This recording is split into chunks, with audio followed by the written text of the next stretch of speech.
আপনি যখন অনলাইনে থাকেন তখন আপনার টেলিগ্রাম ইউজাররা বুঝতে পারে যে আপনি এই মুহূর্তে আপনি অনলাইনে আছেন। সো আপনি চাইলে এই অপশনটা না বন্ধ করতে পারেন। শুরুতেই আপনার হচ্ছে টেলিগ্রামে অ্যাপে আসার পর এখান থেকে প্রোফাইলের যে আইকনটা রয়েছে জাস্ট এইখানে একটা ক্লিক করবেন। তারপর আপনি সেটিংস অপশনে ক্লিক করবেন। তারপর প্রাইভেসি অ্যান্ড সিকিউরিটি অপশনে যাবেন। ওকে, প্রাইভেসি অ্যান্ড সিকিউরিটি, তারপর হচ্ছে লাস্ট সিন অ্যান্ড অনলাইন এই অপশনটাতে যাবেন। তারপর এভরিবডি থেকে আপনি জাস্ট নোবডি করে দিবেন। তাহলে যদি নোবডি করে দেন তাহলে কেউই দেখতে পারবে না যে আপনি অনলাইনে আছেন কিনা। আবার যদি মাই কন্ট্যাক্টস দিয়ে দেন তাহলে যারা আপনার কন্ট্যাক্ট লিস্টে আছে তারাই দেখতে পারবে। ওকে, এক্ষেত্রে আপনি নোবডি দিয়ে টিক মার্ক করে দিবেন। তাহলে আপনি অনলাইনে সারাদিন থাকলেও কেউ বুঝতে পারবে না যে আপনি টেলিগ্রামে আছেন কিংবা নাই। এরকম প্রয়োজনীয় ভিডিওগুলো পেতে চাইলে মাস্ট বি আমাদের চ্যানেলটিকে সাবস্ক্রাইব অথবা পেজটিকে ফলো করে রাখবেন।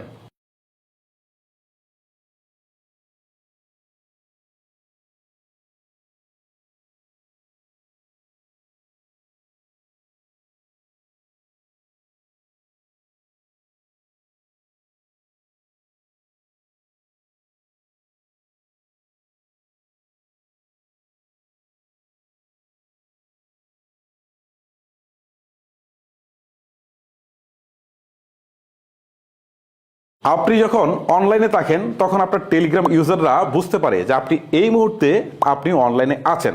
সো আপনি চাইলে এই অপশনটা না বন্ধ করতে পারেন। শুরুতেই আপনার হচ্ছে টেলিগ্রামে অ্যাপে আসার পর এখান থেকে প্রোফাইলের যে আইকনটা রয়েছে জাস্ট এইখানে একটা ক্লিক করবেন। তারপর আপনি সেটিংস অপশনে ক্লিক করবেন। তারপর প্রাইভেসি অ্যান্ড সিকিউরিটি অপশনে যাবেন। ওকে, প্রাইভেসি অ্যান্ড সিকিউরিটি, তারপর হচ্ছে লাস্ট সিন অ্যান্ড অনলাইন এই অপশনটাতে যাবেন।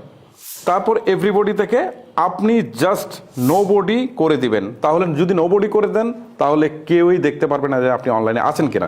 আবার যদি মাই কন্ট্যাক্টস দিয়ে দেন তাহলে যারা আপনার কন্ট্যাক্ট লিস্টে আছে তারাই দেখতে পারবে। ওকে, এক্ষেত্রে আপনি নোবডি দিয়ে টিক মার্ক করে দিবেন। তাহলে আপনি অনলাইনে সারাদিন থাকলেও কেউ বুঝতে পারবে না যে আপনি টেলিগ্রামে আছেন কিংবা নাই। এরকম প্রয়োজনীয় ভিডিওগুলো পেতে চাইলে মাস্ট বি আমাদের চ্যানেলটিকে সাবস্ক্রাইব অথবা পেজটিকে ফলো করে রাখবেন।